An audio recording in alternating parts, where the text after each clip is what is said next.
তো বন্ধুরা, আজকে আমরা আলোচনা করব আরআরবি রেলওয়ে গ্রুপ ডির জেনারেল সায়েন্সের আরও কিছু কোশ্চেন। এটা হচ্ছে পার্ট 3। যারা পার্ট 1 আর পার্ট 2 দেখোনি অবশ্যই গিয়ে দেখে নাও আর চ্যানেলটিকে সাবস্ক্রাইব করে রেখো।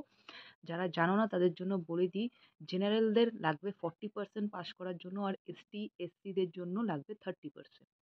তো খুব কঠিন কিন্তু এক্সাম হবে না। তো চলো ফার্স্ট কোশ্চেন, মানব দেহের সব থেকে মজবুত হাড় কোনটি? তো উত্তর হবে ফিমার, মানব দেহের সব থেকে মজবুত হাড়। নেক্সট কোয়েশ্চেন হচ্ছে অ্যাটাকামাইট কোন ধাতুর আকরিক? তো চলো উত্তরটা দেখে নিই। উত্তর হবে তামার আকরিক হচ্ছে অ্যাটাকেমাইট। তো এটা অবশ্যই মনে রাখো, এটা ইম্পর্টেন্ট কোয়েশ্চেন। নেক্সট হচ্ছে মানুষের লালা গ্রন্থির সংখ্যা কত? তো মানুষের লালা গ্রন্থির সংখ্যা 3টি। নেক্সট কোয়েশ্চেন, দেহের সবচেয়ে বড় স্নায়ু কোনটি? তো মানব দেহের সবচেয়ে বড় স্নায়ু হচ্ছে ভেগাস।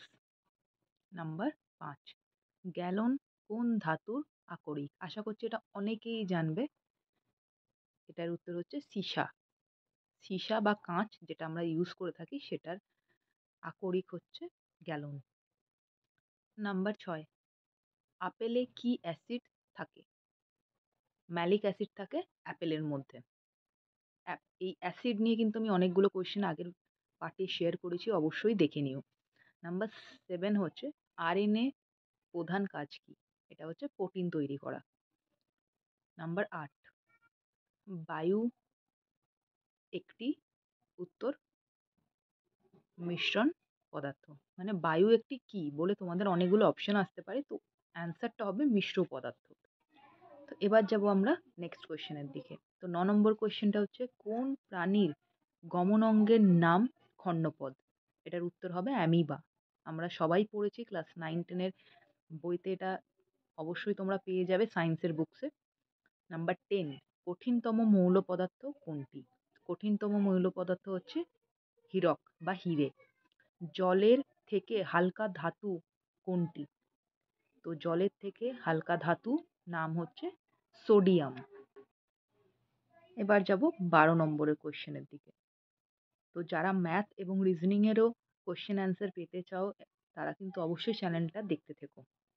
নাম্বার 12, মানব দেহে বৃহত্তম গ্রন্থির নাম কি বা কোনটি? তো উত্তর হবে লিভার। মানব দেহের সব থেকে বড় গ্রন্থি হচ্ছে লিভার। লোকে কিন্তু বেশিরভাগ লিভার আর যকৃতের মধ্যে গুলিয়ে ফেলে, কিন্তু এটা মাথায় রাখবে, এটা কিন্তু লিভার হবে।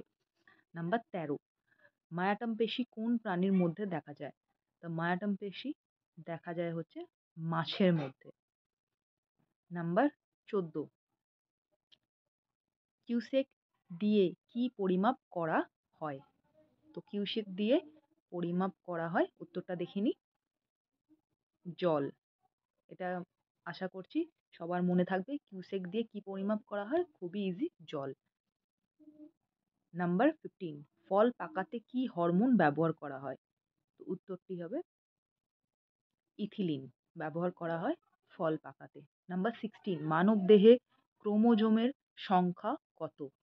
এটাও অনেকেই হয়তো এই কোশ্চেনটা জানে, অনেকবার পড়েছে। অ্যান্সার হবে 23টি ক্রোমোজোমের সংখ্যা মানব দেহে থাকে। নাম্বার 17, বেরি রোগ হয় কোন ভিটামিনের অভাবে?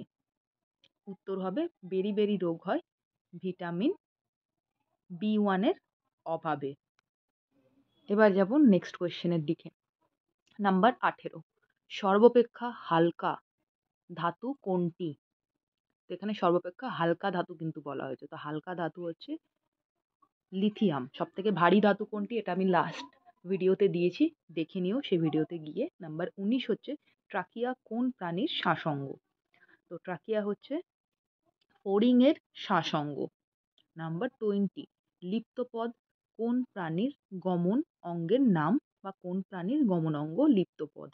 তো এটার উত্তর হবে হাঁসের লিপ্তপদ হচ্ছে গমন অঙ্গের নাম। তো আজকের ভিডিও এই অবধিই ছিল। যারা লাস্ট 10 ইয়ার্সে আরআরবি গ্রুপ ডির কোশ্চেন অ্যান্সার পেতে চাও তারা কিন্তু অবশ্যই চ্যানেলটা দেখতে থেকো। Thank you.